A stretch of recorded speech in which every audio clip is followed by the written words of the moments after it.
नमस्कार। आज हम एक बड़े दिलचस्प विश्लेषण पर बात करने वाले हैं। जी। हमारे पास ये 23 सितंबर 2025 की मुरली पर आधारित एक स्रोत है ना? जी। और इसका शीर्षक है scientific and spiritual analysis of Murli 23 सितंबर 2025। जी हाँ, बिल्कुल। जैसा नाम है, ये स्रोत मुरली के जो आध्यात्मिक संदेश हैं उनको कुछ वैज्ञानिक आइडिया से जोड़ने की कोशिश है। हाँ वही तो आज हमारी ये चर्चा का मकसद यही है कि हम इस स्रोत के नजरिए को समझें। ये कैसे योग बल, पवित्रता या नम्रता जैसी बातों को देखता है और फिर उनको कथित वैज्ञानिक तर्कों से लिंक करता है। स्रोत का एक मुख्य वाक्य बड़ा पावरफुल है। हर बात में योग बल से काम लो। तुम ईश्वरीय संतान हो, इसलिए कोई भी आसुरी काम न करो। जी। तो हम देखेंगे कि स्रोत इस संदेश को कैसे खोलता है, कैसे समझाता है।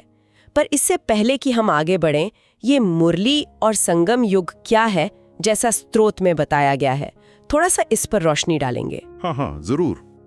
देखिए, स्रोत के अनुसार मुरली मतलब है परम शिक्षक, जिन्हें शिव बाबा कहा गया है, उनके संगम युग के दौरान दिए गए दिव्य वचन या महावाक्य। अच्छा, दिव्य वचन। जी। और संगम युग, जिसे पुरुषोत्तम संगम युग भी कहते हैं, उसे स्रोत एक बहुत ही खास, एक परिवर्तन लाने वाला समय मानता है। परिवर्तनकारी समय। हाँ, ये वो दौर है जब स्रोत के मुताबिक आत्माएं अपने असली स्वरूप को फिर से पा सकती हैं, ज्ञान के जरिए खुद को ट्रांसफॉर्म कर सकती हैं। इसीलिए स्रोत इसे एक गोल्डन चांस, एक सुनहरा अवसर कहता है। दिलचस्प है। तो स्रोत का जो पहला बड़ा विचार है वो योग बल की करामात के बारे में है, खासकर कर्मेंद्रियों पर विजय पाने के कॉन्टेक्स्ट में। तो चलिए इसे खोलकर देखते हैं। स्रोत इस योग बल को कैसे डिफाइन करता है? देखिए, स्रोत के नजरिए से योग बल का सीधा मतलब है याद की शक्ति, खास तौर पर परमात्मा यानी शिव बाबा की याद। आध्यात्मिक तौर पर यह माना जाता है कि इस लगातार याद से आत्मा इतनी पावरफुल हो जाती है कि वो अपनी कर्मेंद्रियों जैसे आंख, कान, मुंह वगैरह, इनके आकर्षण या इनके जो आवेग होते हैं उन पर कंट्रोल पा लेती है, उन पर जीत हासिल कर लेती है। ठीक है, ये तो हुआ आध्यात्मिक पहलू। लेकिन स्रोत इसे विज्ञान से जोड़ने की कोशिश कैसे करता है? वो क्या कहता है? हाँ, यहीं पर बात थोड़ी और पेचीदा हो जाती है। स्रोत एक कथित वैज्ञानिक पैरेलल, एक समानता का जिक्र करता है। अच्छा। वो कहता है कि जब हम गहरे ध्यान में होते हैं तो हमारे ब्रेन का एक हिस्सा, जिसे प्री फ्रंटल कॉर्टेक्स कहते हैं, हाँ, जो सोचने समझने वाला हिस्सा है, बिल्कुल, जो लॉजिक, विल पावर का सेंटर है, वो ज्यादा एक्टिव हो जाता है। और साथ ही लिम्बिक सिस्टम, जो हमारी भावनाओं और इंस्टेंट इच्छाओं से जुड़ा है, जैसे गुस्सा, लालच, वो शांत हो जाता है। तो स्रोत के अनुसार यही मैकेनिज्म है जिससे सेल्फ कंट्रोल मजबूत होता है। अच्छा, यानी ध्यान के टाइम दिमाग का कंट्रोल सेंटर ज्यादा एक्टिव और इमोशनल सेंटर कम एक्टिव। इसे स्रोत योग बल के असर से जोड़ रहा है। और इसको प्रैक्टिस में लाने के लिए कोई तरीका भी सुझाया है क्या? हाँ, एक बहुत प्रैक्टिकल सुझाव दिया है। स्रोत कहता है कि जब भी कोई तेज इच्छा या गुस्सा जैसी फीलिंग उठे तो फौरन रुककर 30 सेकंड के लिए मन में ये दोहराएं, मैं आत्मा हूं, मेरा बाबा है। ये एक तरह का पैटर्न इंटरप्ट है। मतलब जो आवेग का पैटर्न बन रहा है उसे तोड़ना और खुद को अपने शांत स्वरूप की याद दिलाना। पैटर्न इंटरप्ट, ये सोचने का एक अलग तरीका है। अच्छा, अब अगले पॉइंट पर आते हैं, पवित्रता और शुद्ध भोजन। यहाँ भी योग बल का जिक्र है। स्रोत इन तीनों के बीच क्या कनेक्शन देखता है? स्रोत के हिसाब से ये तीनों चीजें बहुत गहराई से जुड़ी हैं। स्पिरिचुअल मान्यता ये है कि जब हम योग बल में स्थित होकर यानी परमात्मा की याद में रहकर खाना बनाते हैं या खाते हैं, तो उस भोजन में एक तरह की शुद्धि, एक पॉजिटिव एनर्जी आ जाती है। और ऐसा शुद्ध भोजन खाने से मन और आत्मा की पवित्रता भी बढ़ती है। और इसका साइंटिफिक एंगल, मुझे याद है विश्लेषण में मसारू इमोटो के पानी के प्रयोगों का जिक्र था। हाँ बिल्कुल, स्रोत उसी तरफ इशारा करता है। यहाँ दिलचस्प बात यह है कि स्रोत ध्यान और मानसिक इरादे, इंटेंशन की शक्ति को मैटर पर असर डालने वाला मानता है। अच्छा। वो मसारू इमोटो के जो थोड़े कंट्रोवर्शियल प्रयोग हैं उनका हवाला देता है, जिनमें कहा गया था कि पॉजिटिव विचारों से पानी के क्रिस्टल सुंदर बनते हैं। हाँ, मैंने सुना है इसके बारे में। तो उसी लाइन पर स्रोत ये तर्क देता है कि ध्यान की जो वाइब्रेशंस हैं वो भोजन की मॉलिक्यूलर संरचना को भी पॉजिटिवली बदल सकती हैं। पर यह ध्यान रखना जरूरी है कि साइंटिफिक कम्युनिटी में इमोटो के काम को लेकर काफी डिबेट है। इसे वाइडली एक्सेप्ट नहीं किया गया है। हाँ, ये साफ करना जरूरी है कि ये स्रोत का दावा है, कोई स्थापित वैज्ञानिक तथ्य नहीं। खैर, इसे रोज की जिंदगी में उतारने के लिए क्या सुझाव है? सुझाव बड़ा सिंपल है। खाना खाने से पहले बस 2 मिनट शांति से बैठकर ओम शांति बोलें और शिव बाबा को याद करें। भोजन को मन ही मन थैंक यू कहें। स्रोत के अनुसार ये छोटा सा अभ्यास भोजन को स्पिरिचुअली चार्ज कर सकता है। हम देख रहे हैं कि स्रोत कैसे रोज के कामों में भी योग बल को इंटीग्रेट करने की बात कर रहा है। अगला विषय है नम्रता। स्रोत इसे बाबा का पहला पाठ कहता है। इसका क्या मतलब हुआ? आध्यात्मिक तौर पर इसका सीधा मतलब है अहंकार छोड़ना, सबसे बहुत मिठास से, बहुत प्यार से बात करना और व्यवहार करना। स्रोत में इसे ईश्वरीय संतान होने का पहला लक्षण माना गया है। और यहाँ भी कोई साइंटिफिक लिंक जोड़ने की कोशिश की गई है? जी हाँ, स्रोत एक और पॉसिबल कनेक्शन बताता है। वो कहता है कि जब हम किसी से नम्रता और प्यार से बात करते हैं तो सुनने वाले के ब्रेन में ऑक्सीटोसिन नाम का हार्मोन रिलीज हो सकता है। Oxytocin, love hormone? बिल्कुल, उसे लव हार्मोन या बॉन्डिंग हार्मोन भी कहते हैं, क्योंकि ये विश्वास, सहानुभूति, आपसी जुड़ाव की भावनाओं को बढ़ाने में मदद करता है। तो स्रोत का तर्क यह है कि नम्र व्यवहार सिर्फ एक अच्छी आदत नहीं, ये रिश्तों में पॉजिटिव बायोकेमिकल चेंजेस भी ला सकता है। ये दिलचस्प है कि व्यवहार का असर हार्मोन्स पर। इसे जीवन में कैसे उतारें? कोई प्रैक्टिकल टिप? सुझाव है कि पूरे दिन हर बातचीत में कॉन्शियसली अपनी आवाज नरम रखने और मीठा बोलने की प्रैक्टिस करें। चाहे सामने वाला कैसे भी बात करे, अपनी तरफ से कोशिश करें कि आवाज का टोन मीठा और शांत रहे। ये एक सचेत अभ्यास है। सचेत अभ्यास। अब आते हैं एक और गहरे विचार पर, ज्ञान चिता पर बैठना। यहाँ बात वाकई दिलचस्प हो जाती है। ये सुनने में थोड़ा सा ड्रामेटिक लगता है। इसका क्या अर्थ है स्रोत के अनुसार? शब्द थोड़ा तेज है, पर इसका अर्थ गहरा है। आध्यात्मिक रूप से ज्ञान चिता का मतलब है ज्ञान की अग्नि। इस पर बैठने का मतलब है अपने देह अभिमान को, मतलब मैं शरीर हूं, ये भाव, और अपनी पुरानी नेगेटिव आदतों को, जिन्हें संस्कार कहा गया है। हाँ, संस्कार। उन्हें इस ज्ञान की आग में जला देना, स्वाहा कर देना, और लगातार बाबा की याद में रहना, यानी अपने आत्म स्वरूप में टिकना। पुरानी आदतों को जलाना, क्या स्रोत इसे भी किसी साइंटिफिक प्रोसेस से जोड़ता है? मुझे याद है न्यूरल रिवायरिंग का जिक्र था। बिल्कुल, स्रोत यहाँ न्यूरल रिवायरिंग या न्यूरोप्लास्टिसिटी के कॉन्सेप्ट की तरफ इशारा करता है। ब्रेन की बदलने की क्षमता। जी हाँ, ये दिमाग की वो कमाल की क्षमता है जिससे वो नए अनुभव और प्रैक्टिस के साथ अपने कनेक्शंस बदल सकता है। स्रोत का तर्क ये है कि जब हम अपनी पुरानी नेगेटिव आदतों के प्रति अवेयर होते हैं, उन्हें देखते हैं और उन्हें बदलने का सचेत फैसला लेते हैं और प्रैक्टिस करते हैं, तो हम सचमुच अपने ब्रेन के न्यूरल पाथवेज को बदल रहे होते हैं। पुरानी आदत के रास्ते कमजोर होते हैं और नई पॉजिटिव आदत के रास्ते मजबूत होते हैं। तो ये सिर्फ एक स्पिरिचुअल विचार नहीं, बल्कि ब्रेन में असल बदलाव लाने की प्रक्रिया हो सकती है। स्रोत के हिसाब से इसे लागू कैसे करें? कोई तरीका? एक टेक्निक बताई गई है। जब भी दिन में कोई पुरानी नेगेटिव आदत या संस्कार जैसे गुस्सा, जलन, आलस उभरता हुआ दिखे, तो तुरंत मन में एक डॉट लगाएं, मतलब उसे वहीं रोक दें। डॉट लगाना? हाँ, एक फुल स्टॉप। और फिर खुद को याद दिलाएं, ये ड्रामा का पार्ट है, ये फिक्स्ड है, लेकिन मैं ये संस्कार नहीं हूं, मैं इससे अलग एक शांत और पवित्र आत्मा हूं। ये साक्षी भाव में आने और आदत के फ्लो को तोड़ने का एक तरीका है। डॉट लगाना, एक मेंटल स्टॉप बटन की तरह। अच्छा लगा। अगला विचार है खुशी का, जिसे स्रोत अटूट खजाना और बेफिक्र बादशाही कहता है। जी, आध्यात्मिक नजरिए से सच्ची खुशी बाहर की सिचुएशन पर डिपेंड नहीं करती। ये आत्मा का अंदरूनी गुण है, एक ऐसा खजाना जो कभी लूट नहीं सकता। इसलिए सलाह दी जाती है कि छोटी छोटी बातों की चिंता करना छोड़ें, जीवन में जो बदलाव आ रहे हैं उन्हें स्वीकार करें और बेफिक्र रहें। जैसे एक बादशाह होता है जिसे किसी बात की फिक्र नहीं होती। और यहाँ विज्ञान का क्या कहना है? स्रोत के मुताबिक डोपामीन और सेरोटोनिन का जिक्र था शायद। हाँ, स्रोत खुशी और कृतज्ञता यानी शुक्रगुजारी की प्रैक्टिस को ब्रेन के फील गुड केमिकल से जोड़ता है। अच्छा।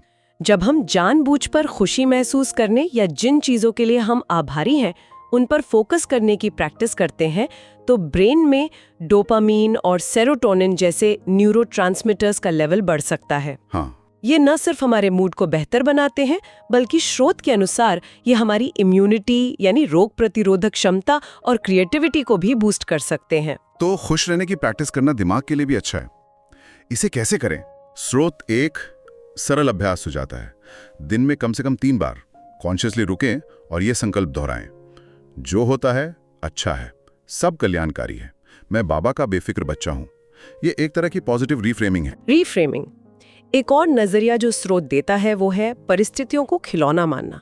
ये थोड़ा अलग सा विचार है, प्रॉब्लम्स को खिलौने की तरह देखना। हाँ, ये पर्सपेक्टिव बदलने की बात है। स्पिरिचुअल लेवल पर इसका मतलब है कि जीवन में जो मुश्किलें या चैलेंज आते हैं वो हमें डराने या दुखी करने के लिए नहीं है। तो फिर वो आत्मा के लिए खिलौनों की तरह हैं, जिनसे हमें खेलना सीखना है।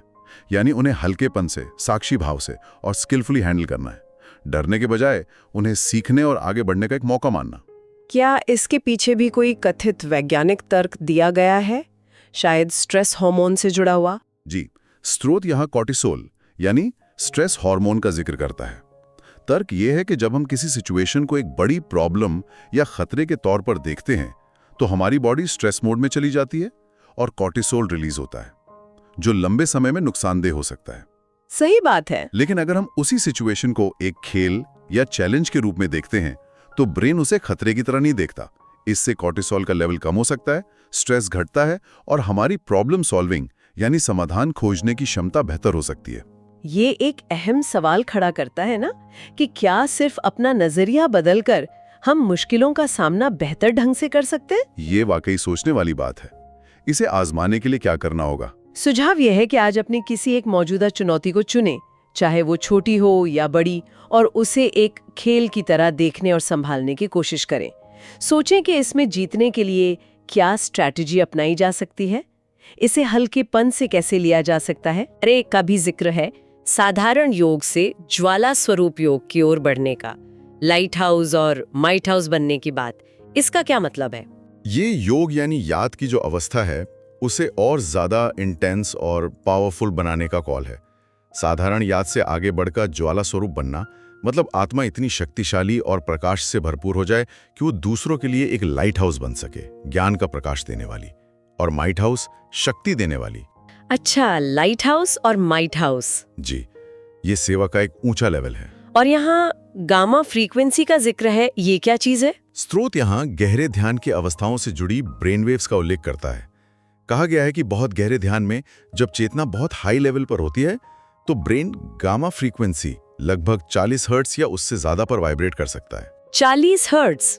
जी, वैज्ञानिक रिसर्च में गामा तरंगों को high level cognitive process, awareness और चेतना के इंटीग्रेशन से जोड़ा गया है। तो स्रोत इस इंटेंस ज्वाला स्वरूप योग की अवस्था को ब्रेन की इस हाई फ्रीक्वेंसी एक्टिविटी से जोड़ रहा है। ये तो काफी गहरा विज्ञान लगता है। इसे अनुभव करने के लिए कोई अभ्यास बताया है? एक सरल ध्यान अभ्यास बताया है। आज 5 मिनट के लिए एक जलती हुई मोमबत्ती की लौ को देखें। कल्पना करें कि ये लौ शिव बाबा की पवित्र रोशनी है। फिर महसूस करें कि आपकी आत्मा भी उसी तरह की एक शक्तिशाली प्रकाशमान ज्वाला बन रही है जो अंधेरे को मिटा रही है। इन सभी बातों को जानने के बाद स्रोत इस ज्ञान को आज के समय के लिए इतना जरूरी क्यों मानता है? स्रोत इस बात पर जोर देता है कि आज का समय भटकाव, एडिक्शंस और मेंटल स्ट्रेस से भरा हुआ है।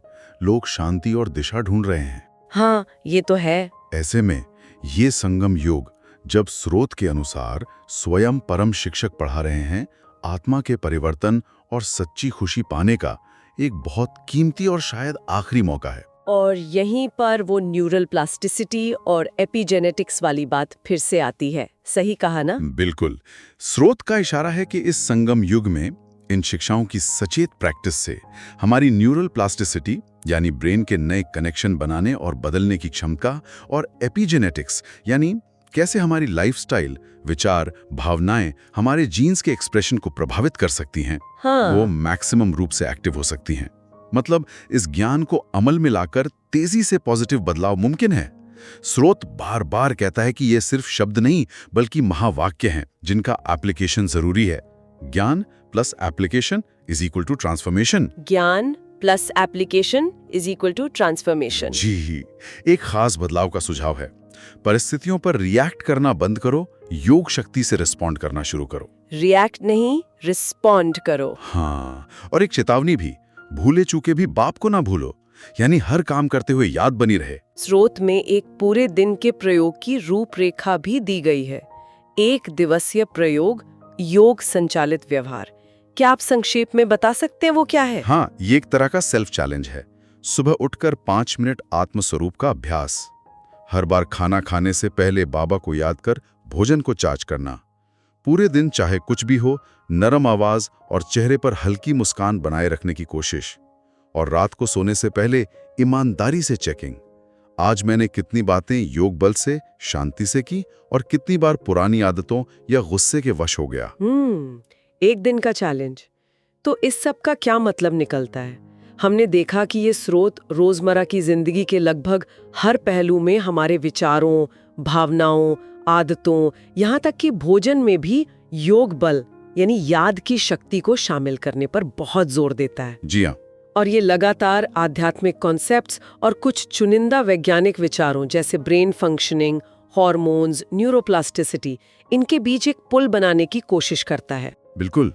स्रोत का जो मुख्य संदेश है वो यही है कि ये संगम युग खुद को बदलने का एक यूनिक अवसर है और ये पढ़ाई मनुष्य को उसके ओरिजिनल दिव्य स्वरूप में वापस ले जाने का एक जरिया है। लेकिन प्रैक्टिकल एप्लीकेशन जरूरी है। हाँ, लेकिन ये बदलाव सिर्फ जानकारी से नहीं होगा।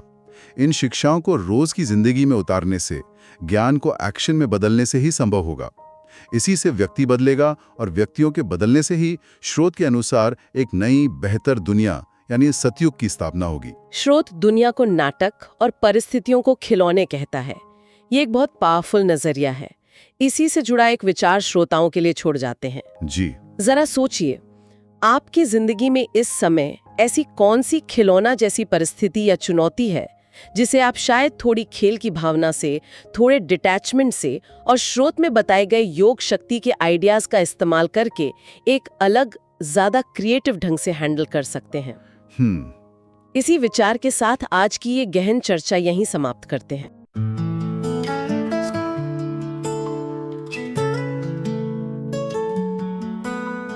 Time has come to bring a change, to break the limits, to widen the range. The time has come to rise above, to cleanse the soul, to return to love. The time has come to learn again, to end the sorrow, to leave all pain. The time has come to claim our role, to purify and become whole.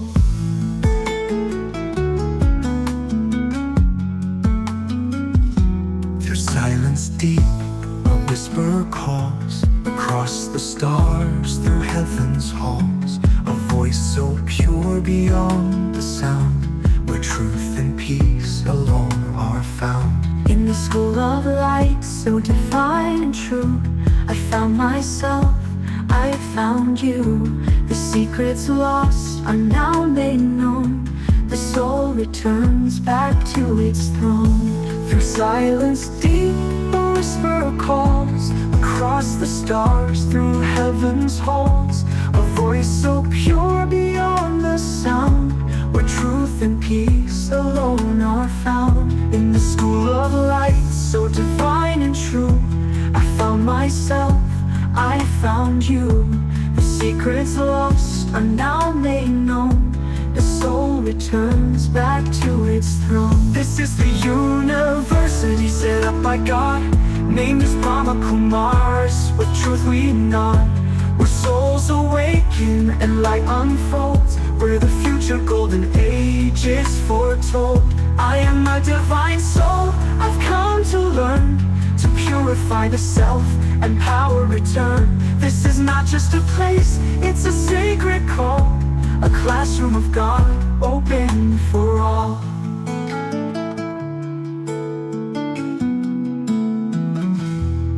No more search, no more disguise. The truth is here, before my eyes. Not a book, not just belief, but a living knowledge, soul's relief. This is the school that teaches life, to rise above the inner strife, to master mind and senses five, to feel the soul truly alive. This is the universe city set up by God, named as Brahma Kumaris, where truth we nod, where souls awaken and light unfolds, where the future golden age is foretold. I am a divine soul, I've come to learn, to purify the self and power return. This is not just a place, it's a sacred call, a classroom of God, open for all. Rundum calls, my home of light, beyond the stars, beyond the night. The world will change and so will I. With Baba's truth, I learn to fly. To purity, peace, love and grace, I'm walking back to that sacred place. The journey ends where it began, in silence deep, in God's own land. The time has come to purify, to go back home, to be the soul I always was.